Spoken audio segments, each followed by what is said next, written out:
We're talking with IBMA honoree Becky Buller here in Sparta, Tennessee. And let's ask her two questions because she's a very busy woman.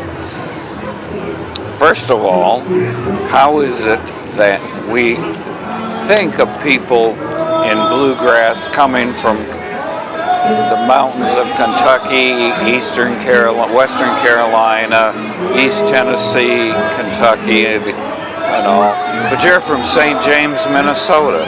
How did this manage to happen? Well, I'm from southern Minnesota, so that might have something to do with it.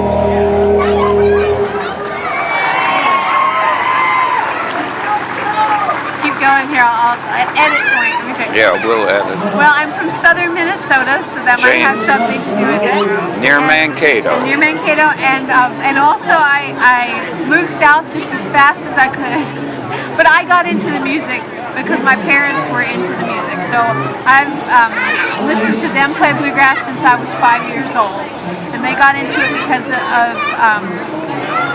Bink Hansen brought bluegrass music to the Butterfield Threshing Bee in Butterfield, Minnesota. And that's where my parents first became aware of bluegrass music. And then they got excited about it.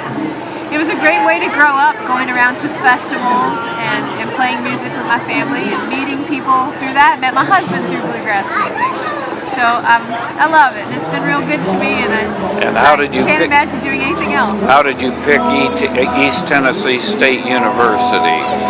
I read about it on a Lou Reed, Terry Baucom, and Carolina record. The album is called Carolina Moon.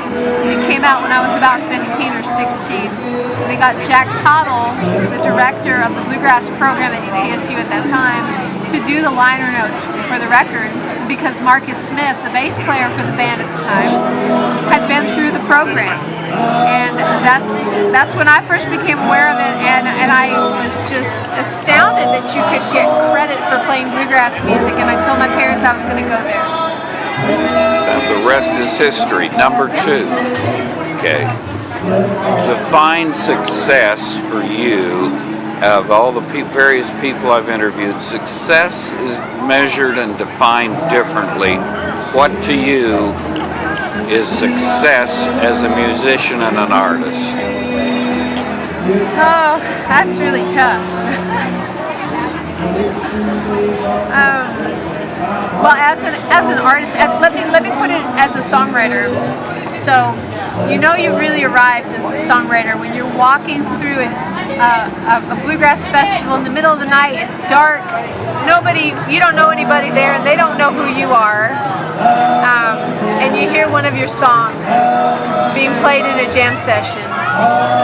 That's when you know you've arrived as a songwriter. And I have had that happen to me, and that's amazing. Absolutely amazing. I'm so honored that I've been able to add to this wonderful canon of music. Writers like Pete Goebel and Leroy Drum and Randall Hilton, Clayton Scruggs, Bill Monroe, and there's some Becky Buller songs in there of all things.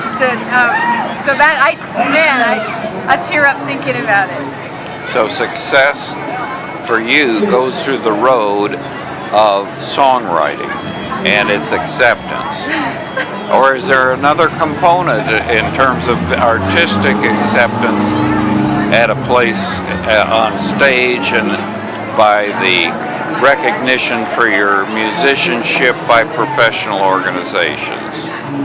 Well, that all factors in for sure, and I'm honored and I'm floored that for the IBMA awards that I've received. I'm so grateful, and still having trouble wrapping my head around that because I've worshipped the gods of bluegrass for so long and not expected to be like that kind of stuff would ever be accessible to me. And so it's kind of blown my mind. And so I know that sounds ridiculous. You're a goddess of bluegrass music. You know, I love the music. And what I love the people. And I'm so grateful to be doing this. And at Okay. the level that I'm getting to do it, it amazes me. And are you still? Do you ever get comments that you're pretty good for a girl? Oh, every so often. People just like to say stuff.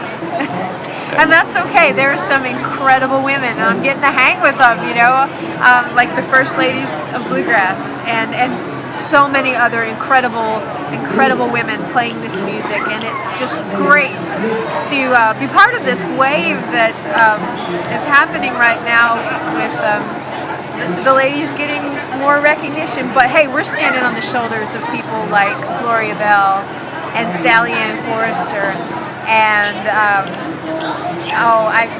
Lori Lewis, Ola Belle Reed, so many. I'm leaving so many out. Lynn Morris, even Claire Lynch, and there's just so many fantastic women. So is there still a glass ceiling in bluegrass? I don't think so. No. Okay.